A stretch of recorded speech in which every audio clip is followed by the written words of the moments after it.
Sungguh lembut Tuhan Yesus memanggil aku dan kau.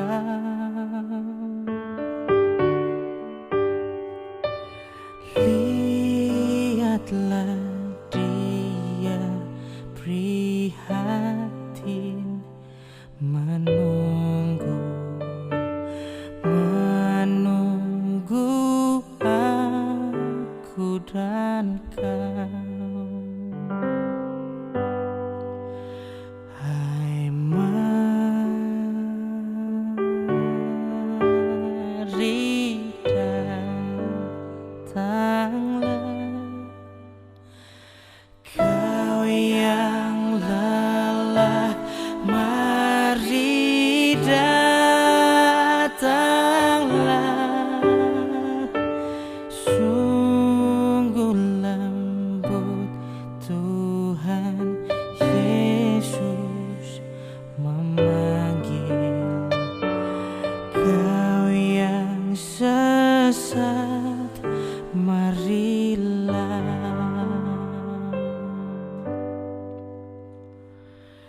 Janganlah ragu, Tuhanmu mengajak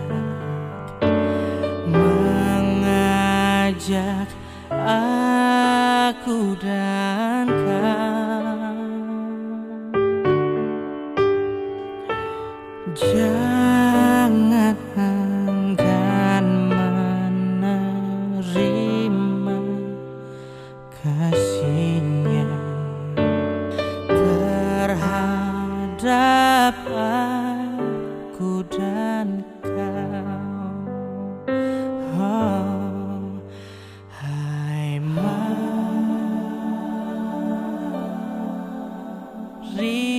datanglah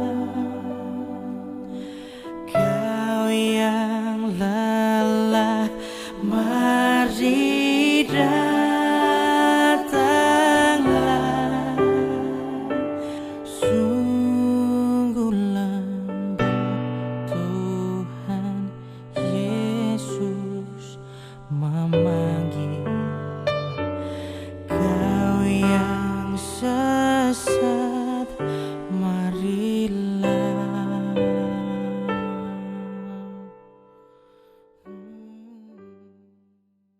Shalom Jemaat Gereja Kristen Jakarta. Gereja memberikan layanan ibadah online bagi jemaat. Lalu apa saja ya yang harus dipersiapkan? Pilihlah jam ibadahmu dan ikuti tepat waktu. Jangan sampai terlambat ya. Berpakaian rapi dan sopan, seperti kondisi jemaat akan pergi ke gereja. Siapkan Alkitab dan alat tulismu ya.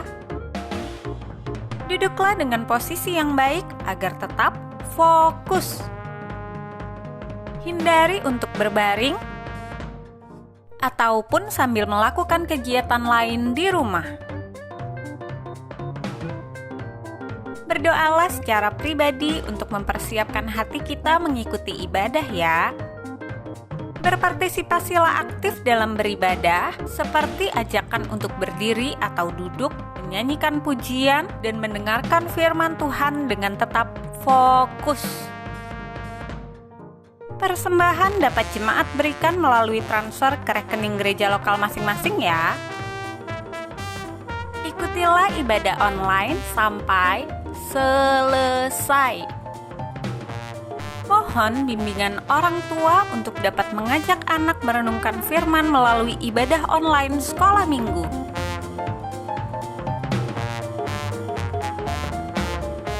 Selamat beribadah, Tuhan Yesus memberkati.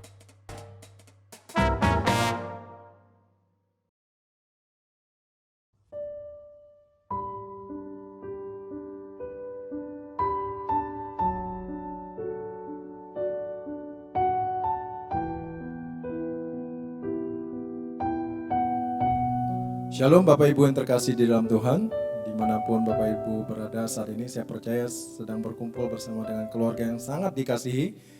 Puji Tuhan kalau kita boleh melalui hari demi hari, dan hari ini hari Minggu lagi, saatnya kita untuk bersekutu bersama dengan keluarga yang kita kasihi di hadapan Tuhan. Mari Bapak Ibu Saudara yang terkasih dalam Tuhan, kita tenangkan hati kita. Kita akan memulai ibadah ini di dalam nama Allah Bapa, Allah Anak, dan Allah Roh Kudus. Kita tenangkan hati kita. Bermazmurlah bagi Tuhan yang bersemayam di Sion. Beritakanlah perbuatannya di antara bangsa-bangsa. Sebab Dia yang membalas penumpahan darah, ingat kepada orang yang tertindas. Teriak mereka tidaklah dilupakannya. Kami bersyukur kepadamu Tuhan untuk segala kasih dan anugerah-Mu Tuhan. Untuk hari-hari yang boleh kami lalui, kami tahu Tuhan tangan pertolongan-Mu Tuhan yang membawa kami sampai hari ini Tuhan. Izinkan saat ini kami boleh menghampiri tahta-Mu yang kudus Tuhan. Menikmati hadirat-Mu Tuhan. Mendengarkan suara-Mu Tuhan. Sebab Engkau Allah yang kudus. Kuduskanlah setiap kami Tuhan.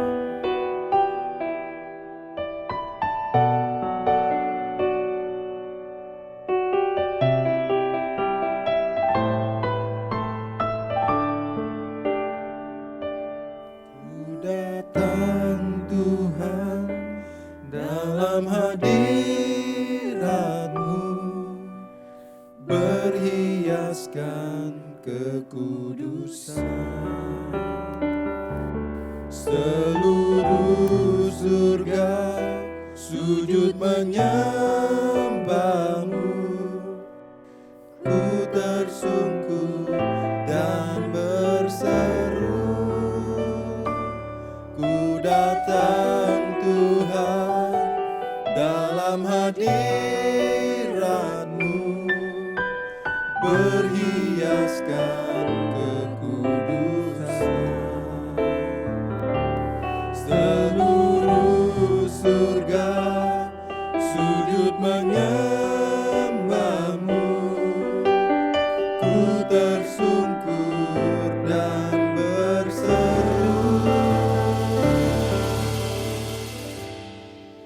Kudus, kuduslah, kuduslah Tuhan, Allah semesta alam.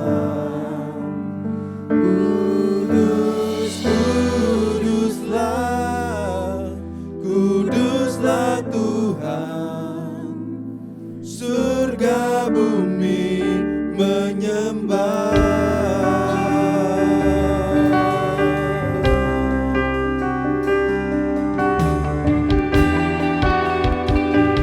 Mari Bapak Ibu semua yang ada di rumah, kita naikkan pujian kepada Tuhan.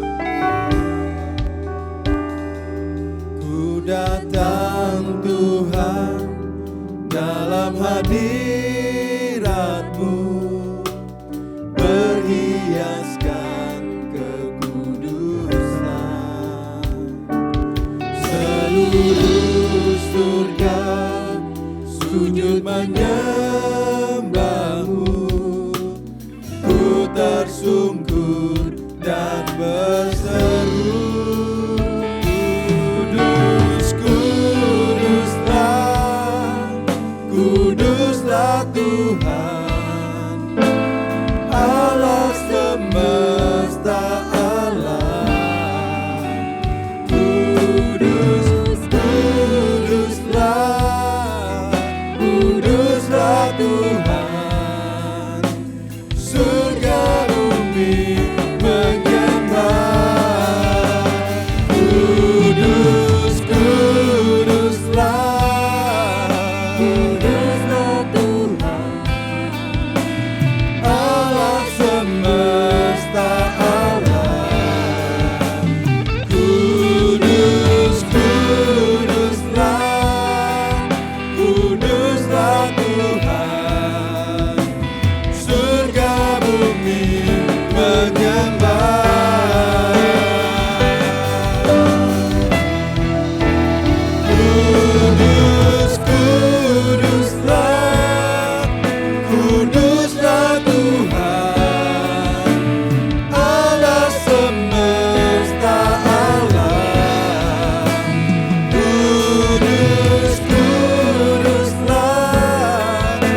biarlah seluruh surga dan bumi menyembah Engkau Tuhan. Karena Engkau saja yang layak dipuji dan disembah, sebab Engkau saja Allah segala bangsa, Engkau Allah semesta raya ini Tuhan, karena Engkau yang menciptakannya Tuhan. Kami bersyukur Tuhan kalau pagi hari ini Tuhan kami boleh kembali datang bersama dengan keluarga, orang-orang yang kami kasihi dan seluruh umat-Mu Tuhan. Kalau kami boleh datang sekali lagi dengan tubuh yang sehat, boleh beribadah kepadamu Tuhan. Kami percaya Tuhan, kasih karunia-Mu Tuhan senantiasa menyertai setiap kami Tuhan. Dan kami rindu untuk mendengarkan firman-Mu pagi hari ini Tuhan melalui hamba-Mu. Biarlah Engkau persiapkan dan Engkau urapi Tuhan. Persiapkan hati kami semuanya Tuhan. Dan biarlah ibadah ini Tuhan dimulai dari awal, pertengahan hingga akhirnya. Dan semuanya bagi kemuliaan nama-Mu Tuhan. Demi Yesus Kristus Tuhan dan Raja kami mengucap syukur dan berdoa. Amin. Mari jemaat yang di rumah saya undang untuk bangkit berdiri. Kita akan ikrarkan pengakuan iman rasuli. Kita akan baca bersama-sama pengakuan iman rasuli. Aku percaya kepada Allah, Bapa yang Maha Kuasa, Khalik langit dan bumi, dan kepada Yesus Kristus, Anak yang tunggal Tuhan kita, yang dikandung daripada Roh Kudus, lahir dari anak darah Maria, yang menderita sengsara di bawah pemerintahan Pontius Pilatus, disalibkan, mati dan dikuburkan, turun ke dalam kerajaan maut. Pada hari yang ketiga bangkit pula dari antara orang mati, naik ke surga, duduk di sebelah kanan Allah, Bapa yang Maha Kuasa, dan dari sana Ia akan datang untuk menghakimi orang yang hidup dan yang mati. Aku percaya kepada Roh Kudus, gereja yang kudus dan am, persekutuan orang kudus, pengampunan dosa, kebangkitan tubuh dan hidup yang kekal. Amin. Jemaat dipersilakan duduk. Mari jemaat kita akan membaca firman Tuhan hari ini. Kita akan baca secara bertanggapan. Nasa kitab hari ini diambil di dalam Injil Matius pasal 21 ayat 12 sampai 17. Saya akan membacakan ayat yang 12 yang genap. Nanti singer dan jemaat yang ada di rumah akan membacakan ayat yang genap. Demikian sampai ayat 17. Demikian firman Tuhan. Lalu Yesus masuk ke bait Allah dan mengusir semua orang yang menjual beli di halaman bait Allah. Ia membalikkan meja-meja penukar uang dan bangku-bangku pedagang merpati. Dan berkata kepada mereka, ada tertulis, rumahku akan disebut rumah doa, tetapi kamu menjadikannya sarang penyamun. Maka datanglah orang-orang buta dan orang-orang timpang kepadanya dalam bait Allah itu dan mereka disembuhkannya. Tetapi ketika imam-imam kepala dan ahli-ahli Taurat melihat mujizat-mujizat yang dibuatnya itu, dan anak-anak berseru dalam bait Allah, Hosana bagi anak Daud, hati mereka sangat jengkel. Lalu mereka berkata kepadanya, engkau dengar apa yang dikatakan anak-anak ini? Kata Yesus kepada mereka, aku dengar. Belum pernahkah kamu baca, dari mulut bayi-bayi dan anak-anak yang menyusu, engkau telah menyediakan puji-pujian? Lalu ia meninggalkan mereka dan pergi keluar kota ke Betania dan bermalam di situ. Pembacaan firman Tuhan, berbahagialah orang yang membaca, merenungkan, dan melakukan firman Tuhan. Amin. Mari Bapak Ibu yang ada di rumah, saya undang untuk bangkit berdiri. Hari ini kita akan memuji, memuliakan Tuhan dengan hati yang bersyukur kepadanya. Sebab segala kebaikannya Tuhan telah Tuhan limpahkan bagi kita. Kecaplah dan lihatlah betapa baiknya Tuhan itu. Amin. Amin. Berikan sorak-sorai buat Tuhan kita. Yeay. Tepuk tangan di atas kepala.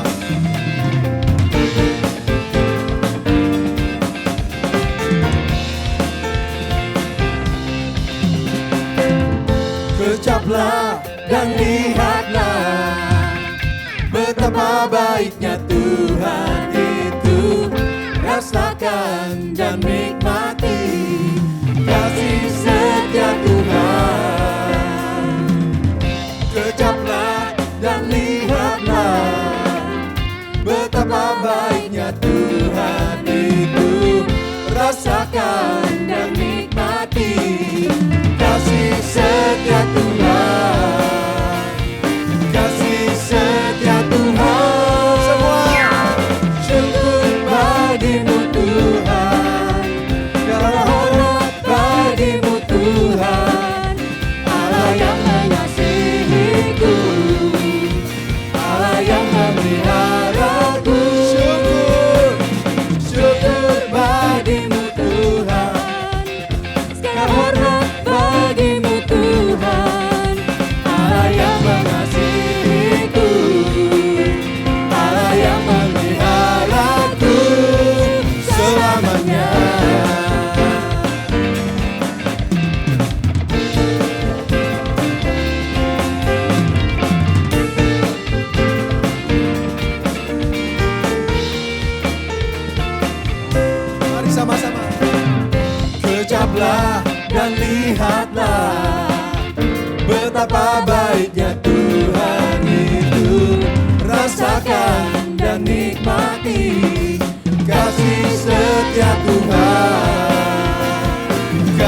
setia Tuhan. Semua syukur bagimu Tuhan, segala hormat bagimu Tuhan.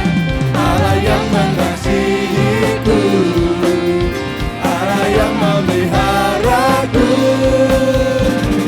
Syukur bagimu Tuhan, segala hormat bagimu Tuhan. Allah yang mengasihiku, Allah yang memeliharaku. Syukur bagimu Tuhan, segala hormat bagimu Tuhan. Allah yang mengasihiku, Allah yang memeliharaku selamanya.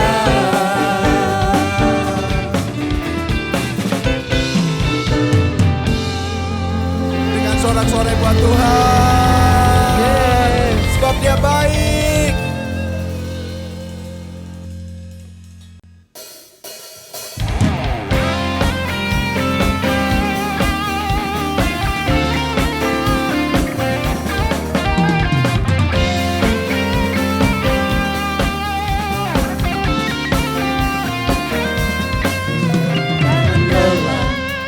Bekerja di ladangnya Tuhan, Roh Kudus yang beri kekuatan, yang mengajar dan menopang. Tiada lelah bekerja bersamamu Tuhan, yang selalu mencukupkan atas segalanya. Ratakan tanah, ratakan tanah bergelombang, timbullah tanah yang berlubang, menjadi siap dibangun di atas dasar iman. Ratakan tanah bergelombang, timbullah tanah yang berlubang, menjadi siap dibangun di atas dasar iman. Mari kita menari buat Tuhan, sebab Tuhan yang meratakan tanah yang bergelombang. Amin.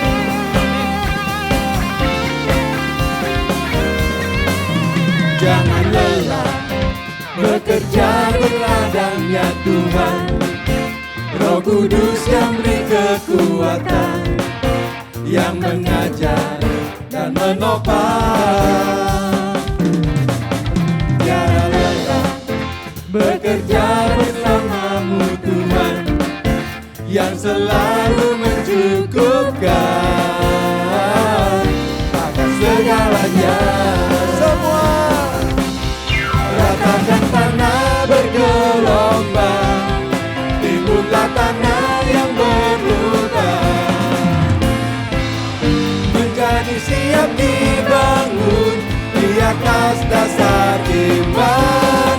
Ratakan tanah bergelombang, timbullah tanah yang berlubang, menjadi siap dibangun di atas dasar iman.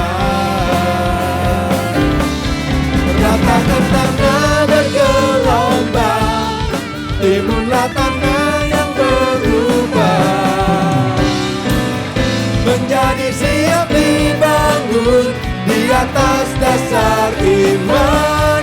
Ratakan tanah bergelombang, timbullah tanah yang berubah, menjadi siap dibangun di atas dasar iman. Menjadi siap dibangun, menjadi siap dibangun, menjadi siap dibangun, menjadi siap dibangun di atas dasar iman.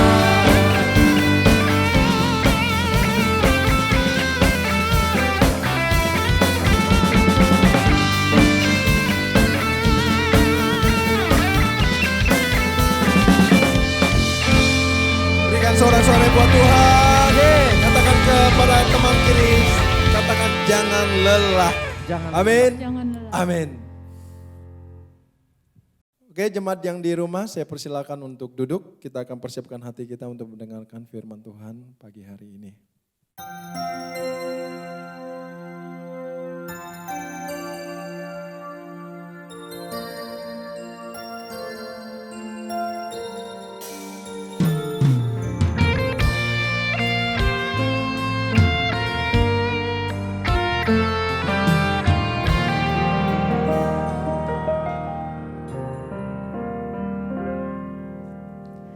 Kemanakah kami mencari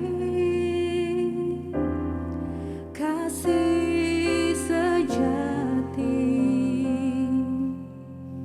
Kemanakah kami berseru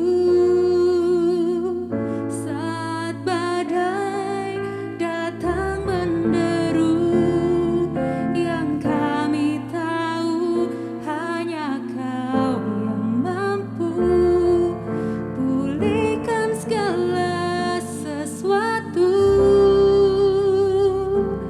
Kami perlukan keajaiban-Mu, kami butuhkan sentuhan tangan-Mu. Kami tak dapat jalan sendiri, kami perlu Kau Tuhan.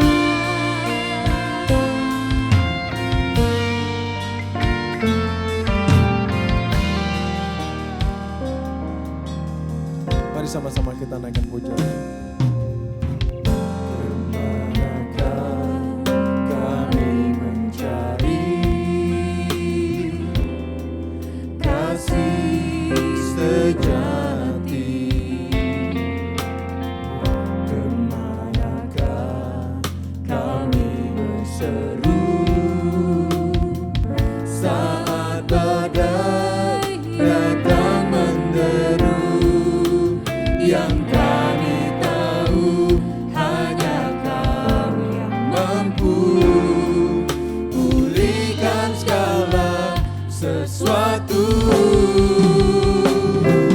Kami perlukan keajaiban-Mu, kami butuhkan sentuhan tangan-Mu.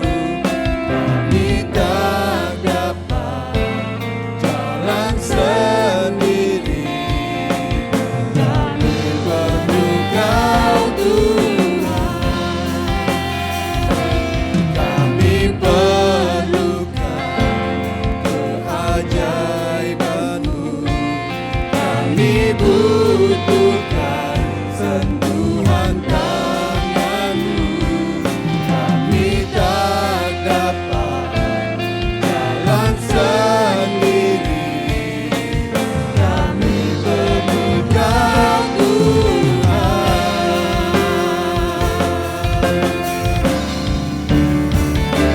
Kami perlukan keajaiban-Mu, kami butuhkan sentuhan tangan-Mu.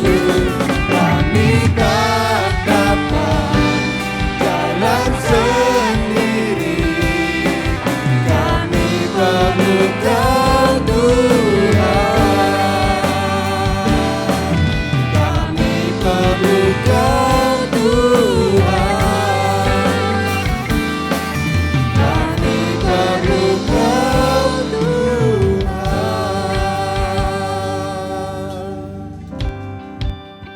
Kepada hambanya kami persilakan.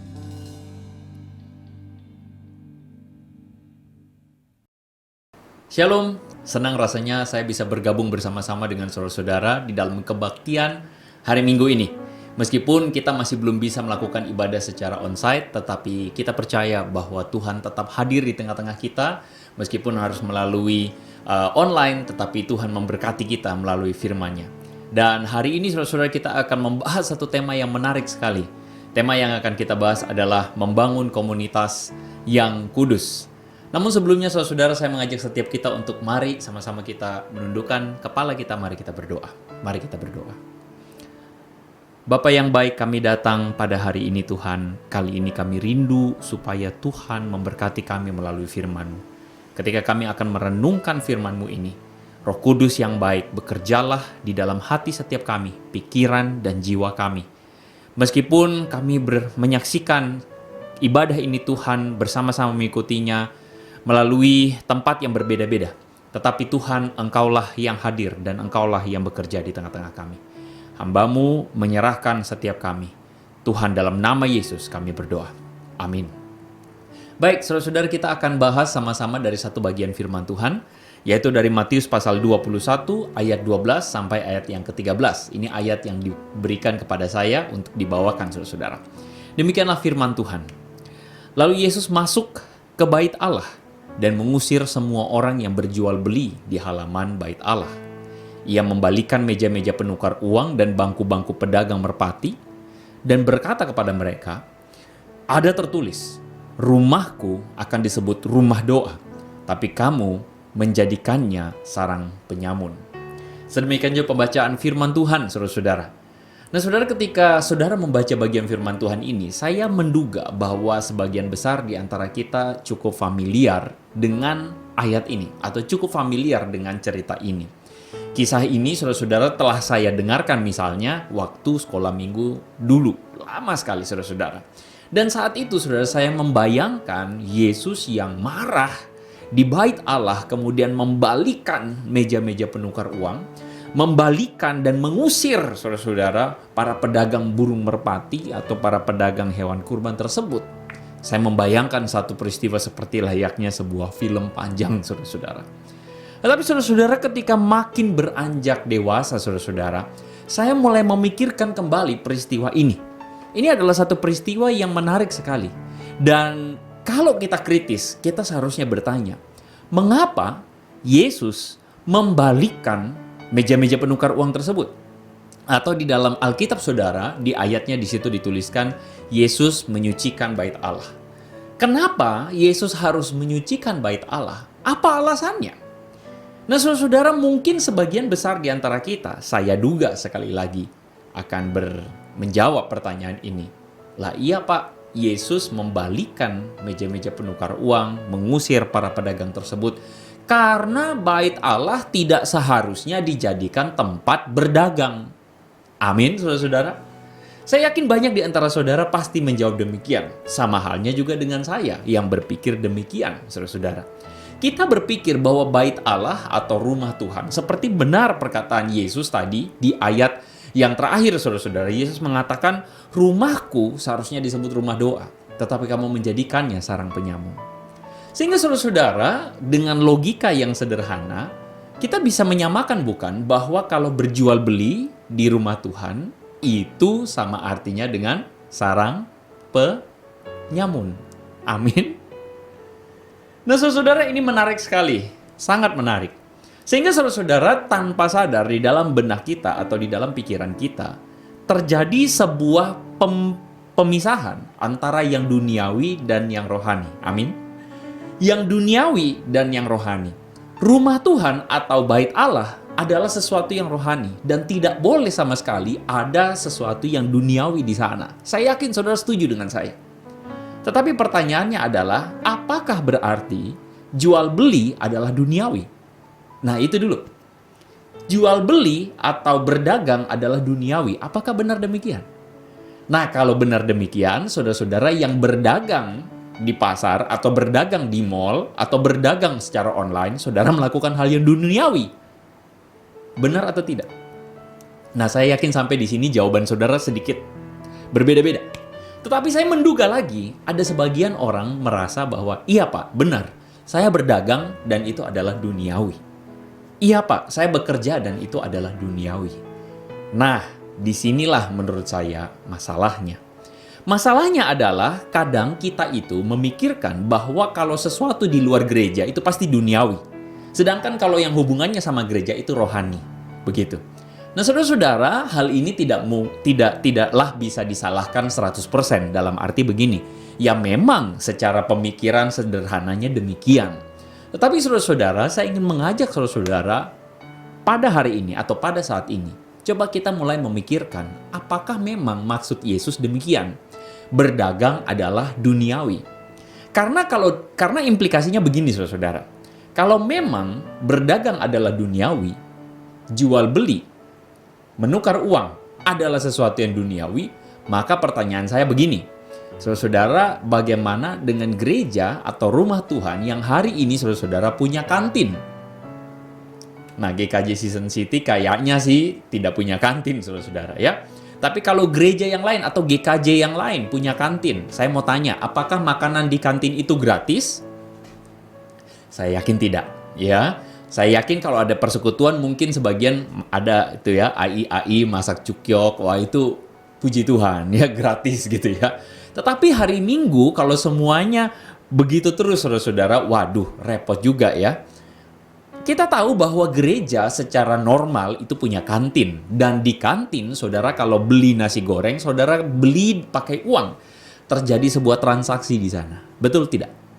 Nah, kalau kita menjadikan jual beli atau penukaran uang dengan barang atau jasa itu adalah sesuatu yang duniawi, maka kantin di gereja harus tutup. Betul tidak? Kalau kita konsisten. Atau bagaimana dengan gereja yang punya bagian kolportase atau perpustakaan menjual buku, saudara-saudara? Itu pun adalah jual beli, betul tidak? Meskipun ada diskon, ya kan? Nah, saudara-saudara,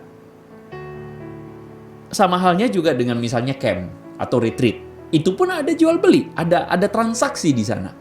Nah, saudara, saya ingin katakan kepada kita bahwa adalah keliru kalau kita memandang yang namanya transaksi semata-mata atau sesederhana duniawi. Nah, ini keliru. Sehingga saudara-saudara, saya ingin mengajak saudara, kenapa ini penting buat kita bahas hari ini. Karena saya ingin memberitahukan kepada saudara-saudara bahwa apa yang saudara kerjakan, termasuk pekerjaan saudara, jual beli, barang atau jasa, tidak bisa kita katakan itu duniawi. Seharusnya seorang Kristen mempunyai pemikiran yang berbeda. Nah, ini ada hubungannya nanti dengan komunitas Kristen yang kudus. Ada hubungannya dengan arti kata kudus itu sendiri. Karena kita berpikir bahwa kudus itu berarti harus rohani doang. Saudara-saudara, mari kita lihat apa yang firman Tuhan katakan. Kalau Yesus menentang jual beli, maka kita harus konsisten di gereja. Tidak boleh ada jual beli juga ya.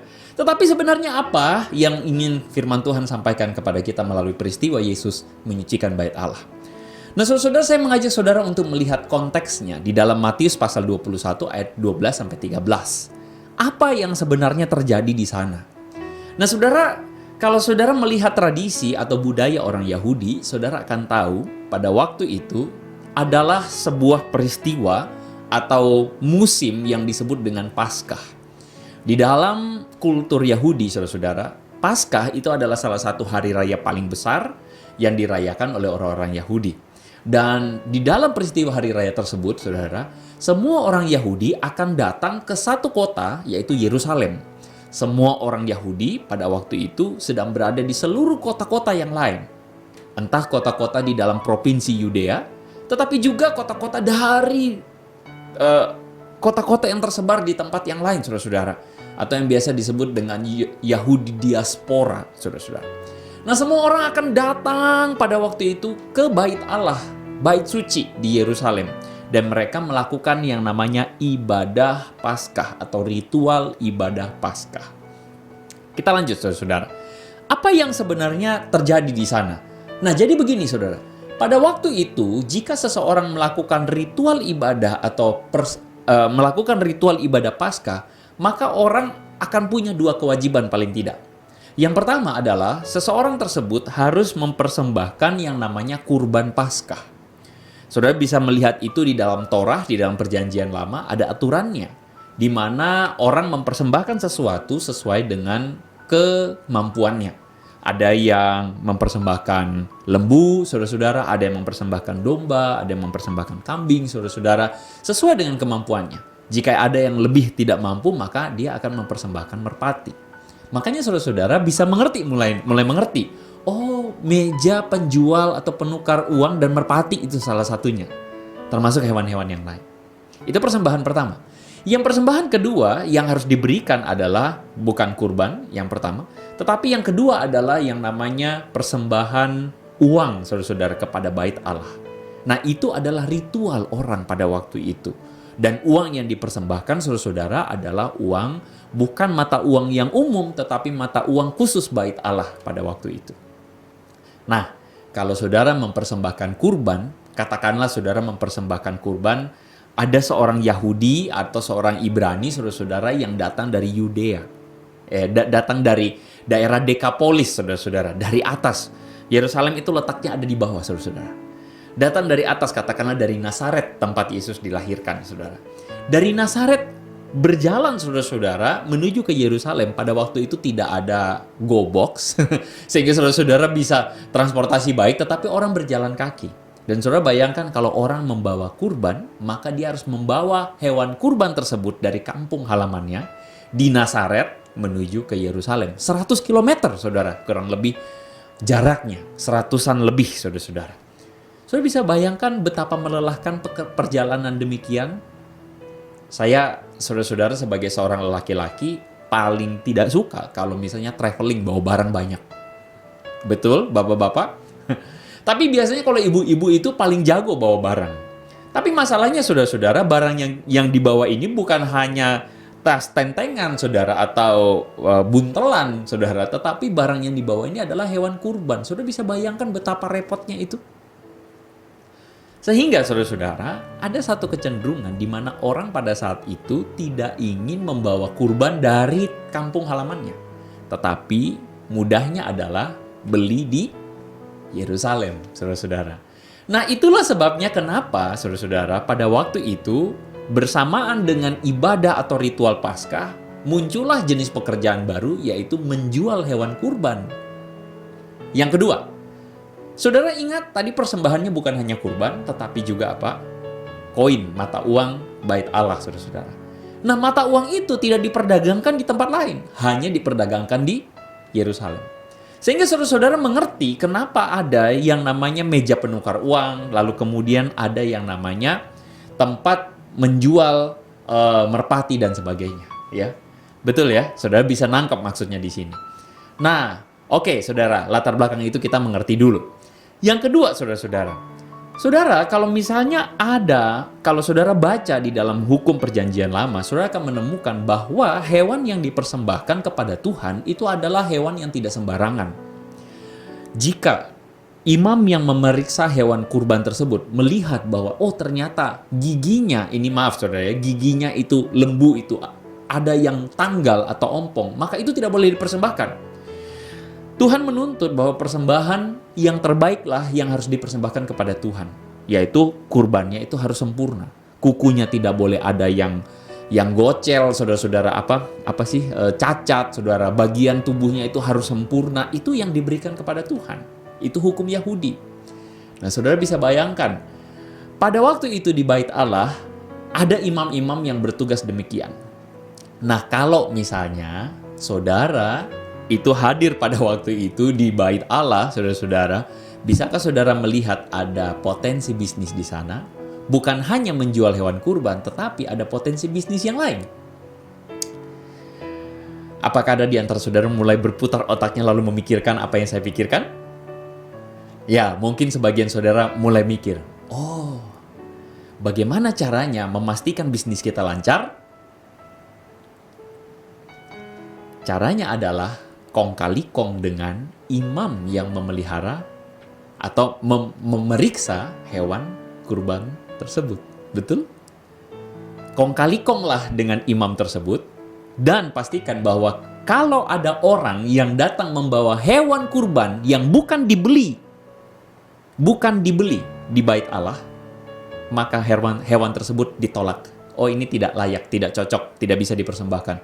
Maka mau tidak mau, orang tersebut harus membeli hewan kurban dari bait Allah. Saudara nangkap maksudnya? Nah, pada waktu itu terjadi sebuah praktik mafia di bait Allah, di mana imam-imam bekerja sama dengan para pedagang, saudara-saudara, untuk apa? Untuk melakukan yang namanya sebuah sistem di mana orang mau tidak mau yang datang beribadah di bait Allah harus membeli hewan kurban dan menukar mata uang di bait Allah. Harus.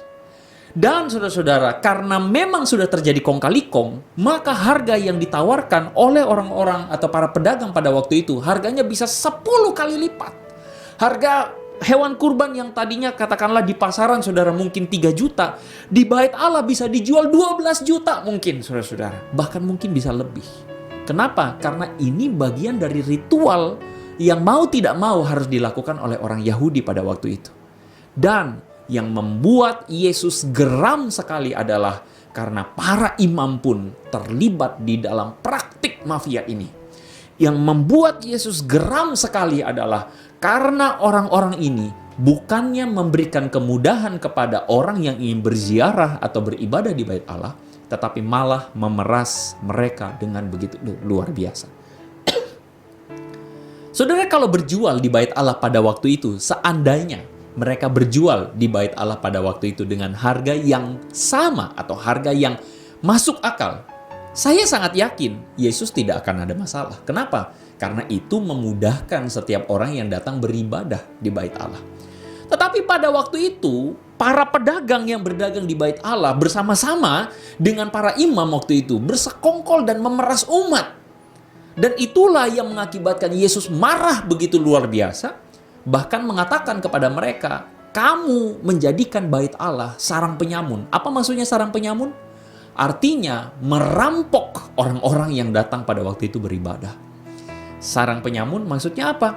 Para kriminal yang mengambil uang, memeras secara paksa jemaah atau umat yang mau beribadah di bait Allah pada waktu itu. Sehingga saudara bisa mengerti kenapa Yesus marah. Sehingga saudara bisa mengerti kenapa Yesus begitu geram. Dan Yesus melakukan tindakan yang begitu luar biasa, tegas sekali, menyucikan bait Allah. Sehingga saudara-saudara pada hari ini saya ingin mengatakan kepada saudara-saudara semua, kalau kita mengerti konteksnya, kita paham bahwa ini bukan hanya sekadar masalah jual beli yang dilakukan di rumah Tuhan. Bukan. Karena jika demikian, saudara tidak boleh buka kantin atau jual beli buku, menjual buku saudara-saudara di gereja, atau bahkan menarik biaya untuk retreat saudara-saudara. Bukan itu. Tetapi ketika terjadi sebuah praktik pemerasan, maka itu yang Tuhan marah. Ketika terjadi sebuah praktik ketidakadilan, itu yang bikin Tuhan begitu benci saudara-saudara dengan bait Allah pada waktu itu saudara-saudara, dengan orang-orang yang berjualan. Sehingga saudara-saudara, saya ingin tunjukkan kepada saudara hari ini bahwa sebenarnya firman Tuhan tidak ingin mengatakan kepada kita bahwa yang namanya jual beli itu duniawi. Tidak sama sekali. Saudara, yang namanya kegiatan ekonomi, transaksi jual beli barang dan jasa itu sama sekali tidak ada hubungannya dengan duniawi. Karena yang namanya jual beli bisa menjadi kudus. Loh, kok bisa, Pak? Nih, saya tunjukkan kepada saudara-saudara apa arti kudus. Saudara, arti kudus itu berasal dari bahasa Ibrani, kadosh, saudara-saudara. Yang artinya sebenarnya adalah set apart. Apa maksudnya set apart? Saudara bisa bayangkan, misalnya saudara-saudara di rumah saudara ada barang-barang tertentu yang saudara khususkan. Karena barang-barang tersebut adalah barang-barang yang spesial buat saudara. Amin.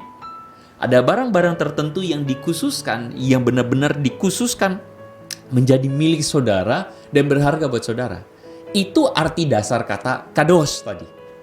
Nah saudara, kata kadosh ini adalah kata yang benar-benar dipakai oleh firman Tuhan atau dipakai oleh perjanjian lama untuk menunjukkan kepada kita bahwa ada sebuah kekhususan yang disematkan baik kepada Allah dan juga kepada kita. Kepada Allah maksudnya apa? Dia adalah satu-satunya Tuhan. Dia adalah Allah yang berkuasa, karena itu dia kudus. Tidak sembarangan, tidak seperti dewa-dewa yang lain. Dia adalah Allah yang kudus. Makanya kita mengatakan Engkau satu-satunya. Nah, sama halnya ketika Tuhan adalah Tuhan yang kudus, maka Tuhan mempunyai umat yang kudus. Maka umat tersebut haruslah umat yang seperti Allah yang kudus. Umat yang spesial. Nah, saudara-saudara, ilustrasi yang saya berikan kepada saudara adalah seperti misalnya gambaran Tuhan hadir di tengah-tengah umatnya melalui tabernakel Musa atau melalui tabernakel atau kemah pertemuan yang dalam perkembangannya menjadi bait Allah itu, saudara-saudara. Saudara bisa bayangkan bagaimana Allah yang kudus itu hidup di tengah-tengah umatnya. Allah yang kudus, yang spesial itu benar-benar apa? Benar-benar ada di tengah-tengah umatnya yang berdosa. Saudara mengerti konsep kudus dari sini? Konsep kudus adalah bukan berarti kudus itu tidak terjamah. Tetapi di dalam konsep Kristen, kudus itu benar dia spesial, tetapi dia ada di tengah-tengah. Ada di tengah-tengah kalau seperti Allah ada di tengah-tengah umatnya. Allah itu berada di tengah-tengah umat yang berdosa. Allah yang kudus itu bukan jauh di langit sana, bukan saudara-saudara. Allah yang kudus itu bukan Allah yang begitu jauh yang memerintahkan hal-hal yang tidak mungkin. Tetapi Allah yang kudus itu mau hadir di tengah-tengah umatnya. Itu adalah konsep kekristenan. Yesus menjadi manusia. Yesus yang kudus menjadi manusia. Turun di tengah-tengah umatnya. Meskipun spesial, set apart, dikhususkan, tetapi hadir di tengah-tengah umat yang berdosa. Kenapa demikian? Karena arti dari kekristenan atau inti utama dari kekristenan adalah kita yang berdosa ini kemudian menjadi pulih dengan Tuhan, selaras dengan Tuhan. Kita yang terhilang ini akhirnya menjadi apa? Menjadi kembali kepada Tuhan. Itu berita utamanya. Sehingga saudara-saudara berbicara tentang membangun komunitas yang kudus, tema kita hari ini sedang berbicara tentang bagaimana kita itu berada di tengah-tengah dunia yang jatuh dalam dosa. Bagaimana kita orang Kristen itu berada di tengah-tengah dunia. Saudara-saudara, ada sebuah anggapan bahwa menjadi Kristen itu artinya adalah memisahkan diri, artinya terus kemudian membentuk satu komunitas yang eksklusif. Saudara-saudara, dalam tradisi kekristenan pernah ada terjadi sebuah tradisi monastisisme atau tradisi budaya kebiaraan, di mana orang pergi mengasingkan diri ke gunung lalu kemudian keluar dari dunia yang jahat. Tradisi itu ada. Iya, betul. Tetapi Yesus tidak bermaksud membuat tradisi itu menjadi pola hidup kita. Yesus tidak bermaksud mengatakan kepada kita kalau mau jadi orang Kristen berarti kamu harus keluar dari dunia. Tidak sama sekali. Saudara lihat prinsipnya. Yesus datang ke dunia yang jatuh dalam dosa. Allah menyatakan dirinya, Allah yang kudus itu, menurunkan dirinya sendiri hidup di tengah-tengah manusia berdosa. Supaya kita bisa menjadi bangsa yang kudus. Sama halnya, pengikut Yesus itu harus turun ke dalam dunia yang jatuh dalam dosa. Tujuannya adalah supaya menebus dunia ini, saudara-saudara, yang jatuh dalam dosa, kembali kepada Tuhan. Saudara mengerti konsepnya. Sehingga saudara-saudara berbicara tentang pekerjaan tadi, kalau kita mau menghubungkan, saudara, pekerjaan tadi. Pekerjaan itu tidak duniawi loh sebenarnya. Bagi orang Kristen, pekerjaan harus rohani. Saya ulang. Bagi orang Kristen, pekerjaan harus. Pertanyaannya, mungkin nggak? Nah, ini penting saudara-saudara. Membangun komunitas di dalam komunitas yang kudus itu saya ingin katakan artinya apa? Kita menjadi orang Kristen yang jangan menjadi sama dengan dunia. Kalau berbicara soal pekerjaan, kalau pekerjaan, dunia pekerjaan di luar sana, kudisan, bukan kudus tapi kudis, ya saudara-saudara maaf ya. Saudara jangan ikut-ikutan kudis. Saudara harus tetap menjaga integritas saudara, menjaga integritas kita di tengah-tengah dunia yang jatuh dalam dosa. Kalau toko sebelah menaikkan harga berkali-kali lipat, menipu pelanggan dengan barang yang tidak sesuai dengan kualitasnya, kita jangan melakukan. Itulah alasan kenapa banyak orang mengatakan pekerjaan itu duniawi. Karena orang mau tidak mau mengatakan bahwa kalau bekerja harus nipu orang. Kalau bekerja harus melakukan kecurangan. Orang Kristen harus belajar untuk tidak menjadi sama dengan dunia. Amin. Saudara-saudara, Roma pasal yang ke-12 ayat yang kedua mengatakan begini. Janganlah kamu menjadi serupa dengan dunia ini, tapi berubahlah oleh pembaruan budimu. Sehingga kamu dapat membedakan manakah kehendak Allah, apa yang baik, yang berkenan kepada Allah, dan yang sempurna. Saudara, Tuhan kasih tahu sama kita bahwa kita jangan jadi sama dengan dunia. Betul, kita tadinya sama dengan dunia. Kita tadinya adalah umat berdosa. Tetapi karena kasih karunia Kristus, kita diselamatkan. kita mengerti Yesus yang datang, melihat kebenarannya, dan kemudian kita menerimanya, mengikutinya. Karena itu saudara-saudara, gereja sebagai komunitas yang kudus itu adalah gereja yang seharusnya mengikuti desanya Tuhan. Sama seperti Yesus yang melawan praktik mafia bait Allah, sama halnya kita pun harus melawan dunia yang jahat. Kita harus menjadi berbeda, jangan sama dengan dunia yang jahat. Saya tahu saudara-saudara ini tidak mudah. Apalagi saudara yang ada dalam dunia pekerjaan. Jika tidak melakukan kecurangan, kayaknya sulit bisa bekerja. Saya mau tanya, apakah betul kita harus curang? Ikutan curang? Saudara jawab dengan jujur. Ya, susah. Sebenarnya susahnya apa sih? Susahnya adalah karena kita tidak mendapatkan cuan lebih banyak. Kalau kita mau jujur, hidup jujur, bekerja dengan jujur, bekerja dengan benar, kita tidak dapat keuntungan yang lebih besar sebenarnya. Tapi pertanyaan saya, bisa tetap dapat untung nggak? Bisa. Saudara tentu bekerja bukan berarti tidak boleh dapat untung. Dapat untung itu harus menurut saya. Tapi masalahnya, catatannya adalah untungnya wajar atau tidak. Nah itu penting saudara-saudara. Apakah untungnya wajar atau tidak? Ini penting. Jangan sampai kita saudara-saudara menjadi orang-orang yang rakus, serakah saudara-saudara. Nah itu tuh dunia. Karena rakus dan serakah, karena ingin kaya, makanya saudara-saudara menipu orang, ciak orang dan sebagainya. Dan saya yakin saudara-saudara yang ada di GKJ Season City, saudara-saudara, kita adalah orang-orang yang belajar untuk tidak menjadi sama dengan dunia. Kita menjadi seperti Yesus. Dan ini penting, saudara-saudara. Dan tentu hal ini bukan cuma bicara soal masalah pekerjaan saja, tapi ini berbicara tentang masalah gaya hidup, saudara. Kehidupan. Saudara, saya justru heran dengan orang-orang Kristen, saudara-saudara, di dalam komunitas Kristen adalah orang-orang yang kemudian saling jago-jagoan, hebat-hebatan. Saya mengenal saudara satu komunitas, di mana dalam komunitas tersebut antara anggota di dalamnya itu saling iri-irian saudara-saudara. Hari ini digosipin, wah si itu pakai sabuk pinggangnya, wah Balenciaga katanya. Waduh sepatunya merek ini, wah nggak mau kalah, kita harus pakai si istri bilang, Pih mesti beli yang lebih mahal dari itu. Ini orang Kristen loh, pergi ke gereja. Dan bagi saya, apa bedanya dengan dunia? Saudara-saudara, menjadi komunitas Kristen yang kudus adalah komunitas Kristen yang berbeda dengan dunia. Dan saya pikir ini adalah pesan pertama yang saya sampaikan kepada saudara-saudara. Mari berbeda dengan dunia. Mari berbeda dengan dunia yang jatuh dalam dosa. Saudara, saya kasih tahu sama saudara, memang betul bahwa menjaga integritas itu sulit, tidak mudah. Seperti layaknya saudara-saudara, kalau saya kasih ilustrasi itu pohon kurma. Saudara pernah tahu ayat yang mengatakan orang benar akan bertumbuh seperti pohon kurma? Tahu ya ayatnya saudara-saudara ya?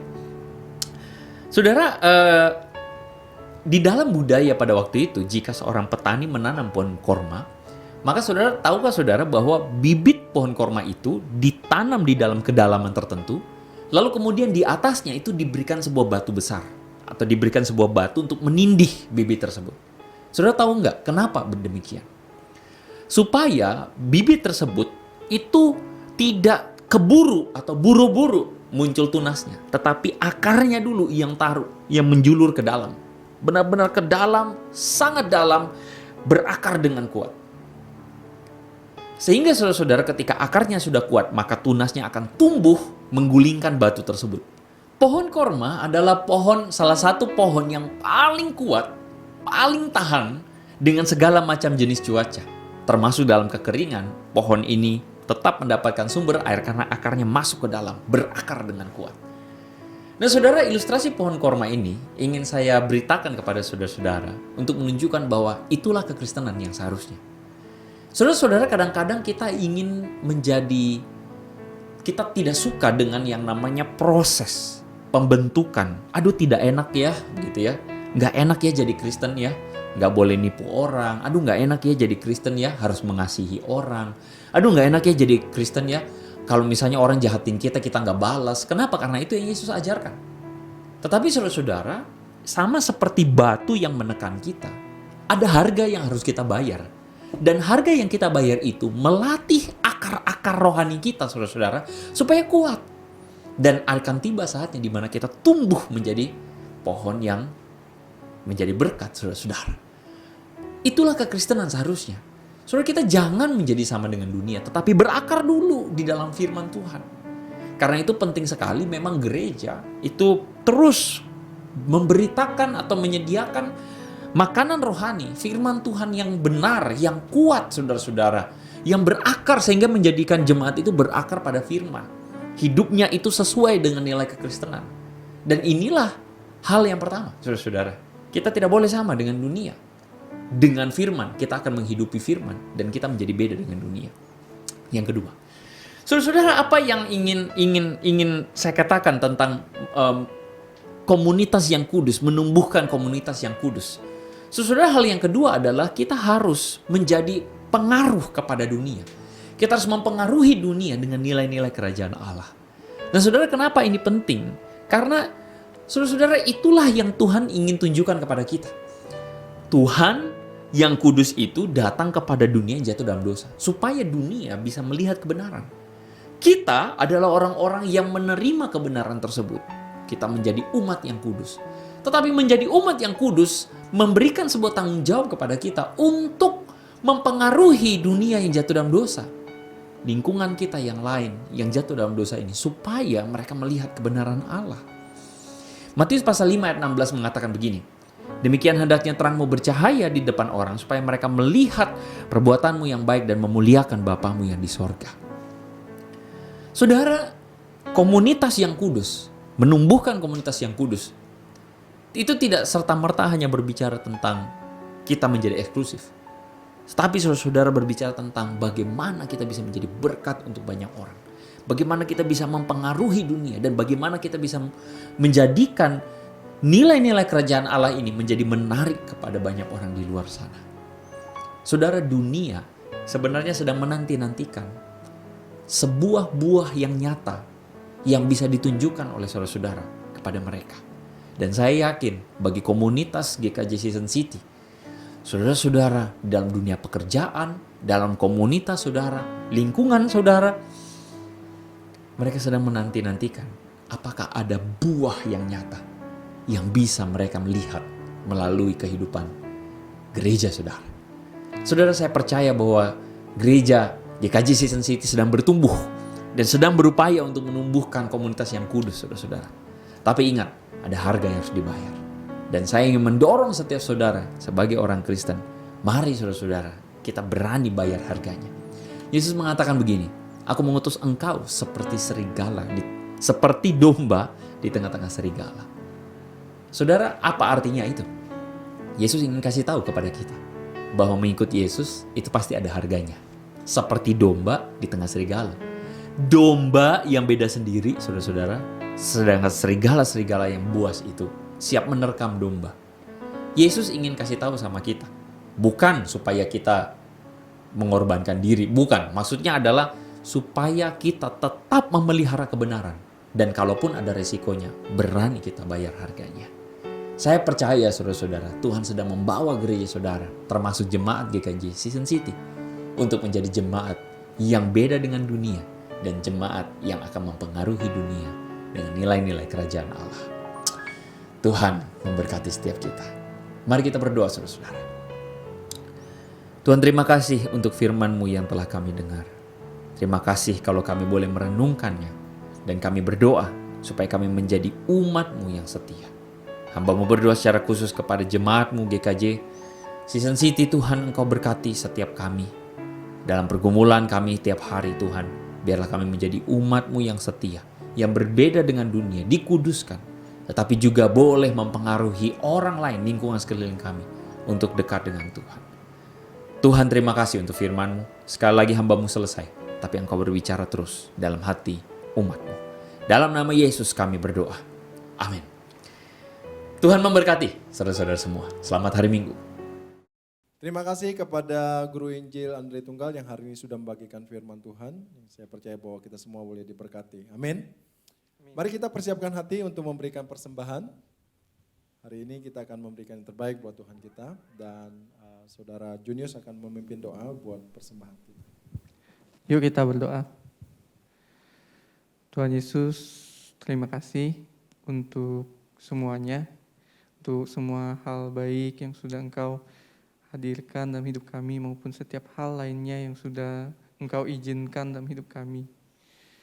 Dan melalui setiap hal-hal itu kami menjadi pribadi yang semakin hari semakin mengenal Engkau, semakin menjadi pribadi yang dewasa juga.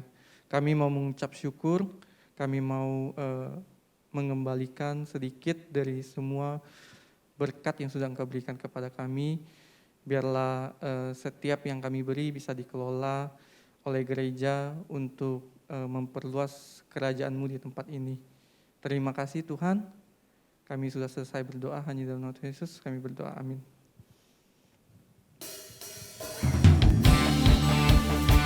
Mari kita tepuk tangan dan memuji Tuhan lebih dahsyat lagi.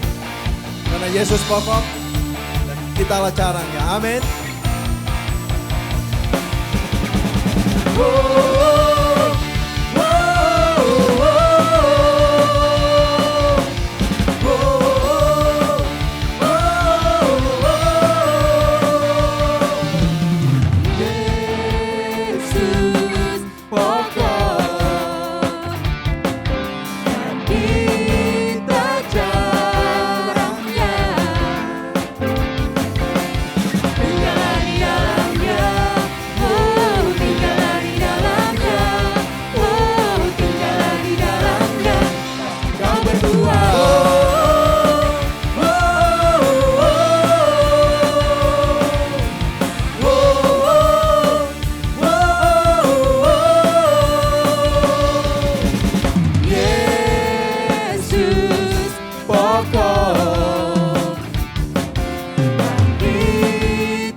Yesus cintaku, ku cinta Kau. Yesus cinta semua. Oh, Yesus cintaku, ku cinta Kau. Tinggallah di dalamnya, oh tinggallah di dalamnya, oh tinggallah di dalamnya. Pasti kau berdua.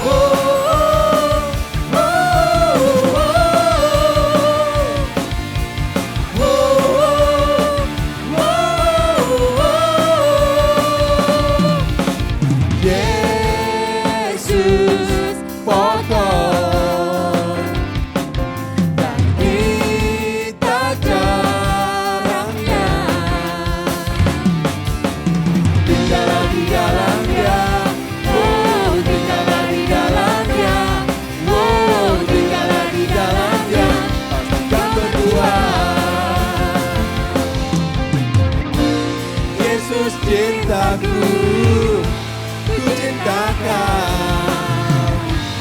Yesus cinta semua. Oh, Yesus cintaku, ku cinta Kau. Tinggallah di dalamnya, oh tinggallah di dalamnya, oh tinggallah di dalamnya.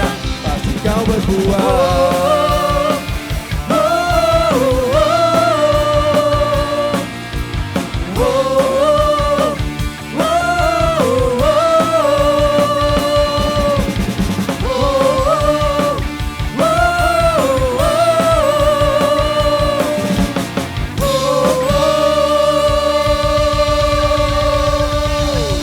Sorak-sorai buat Tuhan kita.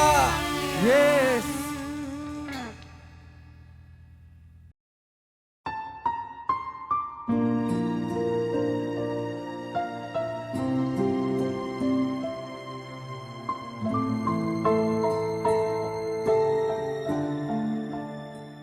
Bersyukur, saat ini misi GKJ sedang mempersiapkan 5 orang pemuda-pemudi dari berbagai GKJ yang sedang sekolah teologi. Walaupun mereka harus belajar secara online lewat Zoom selama 1 tahun terakhir ini, tetapi mereka tetap semangat dan dapat melewati masa perkuliahan ini dengan baik. Laras dari GKJ Kramat Jati saat ini sedang memasuki semester 7 di saat bulan Juni dan Juli 2001 akan praktek pelayanan di gereja GKPI di Kalimantan Utara. Kristi dari GKJ Jembatan Besi saat ini sedang memasuki semester 7 di saat akan ditempatkan untuk praktek pelayanan bulan Juni-Juli 2001 di gereja GKIM Kaim Tong Tasikmalaya. Hansen dari GKJ Sunter baru melewati 2 semester secara online via Zoom di saat pada tanggal 2 Juni 2001 akan berangkat ke Malang untuk memulai perkuliahan secara langsung. Dwi Agustina dari GKJ Kramat Jati juga melewati 2 semester secara online via Zoom di STTB pada tanggal 30 Juni 2001 akan berangkat ke Bandung untuk memulai perkuliahan di STTB secara langsung.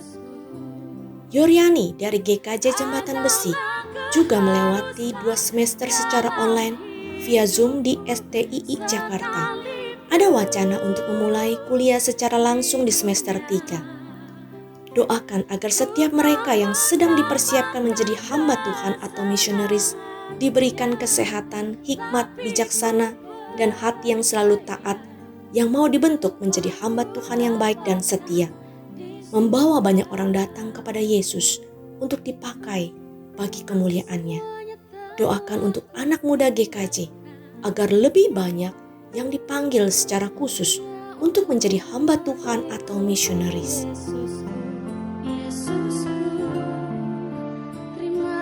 Mari kita doakan bersama-sama. Terima kasih Yesus untuk panggilanmu.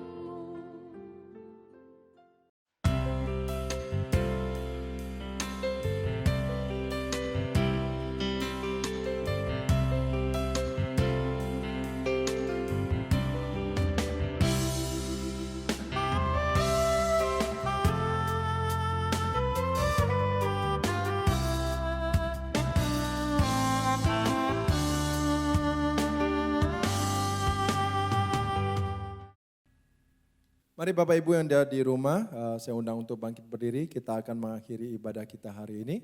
Kita akan angkat pujian doksologi.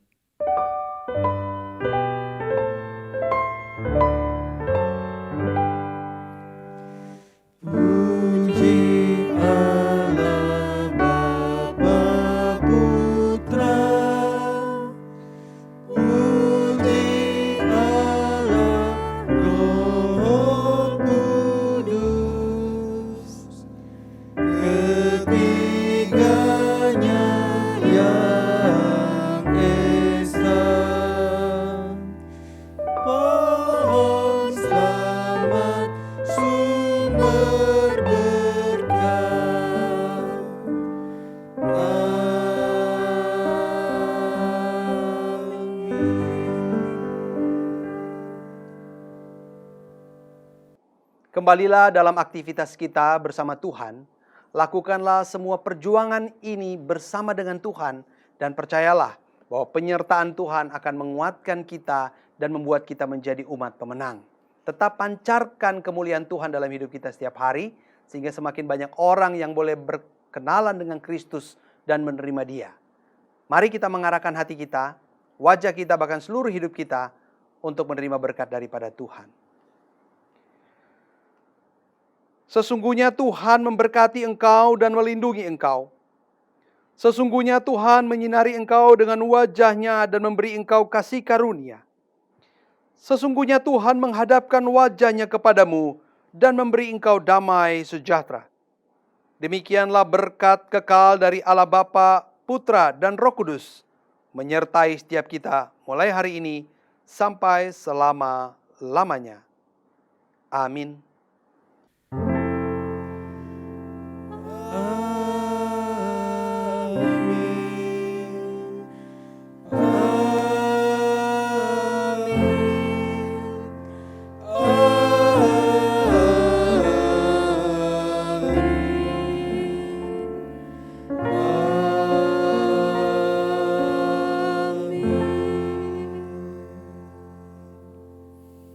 Ibadah selesai, jemaat dipersilakan duduk. Tuhan Yesus memberkati.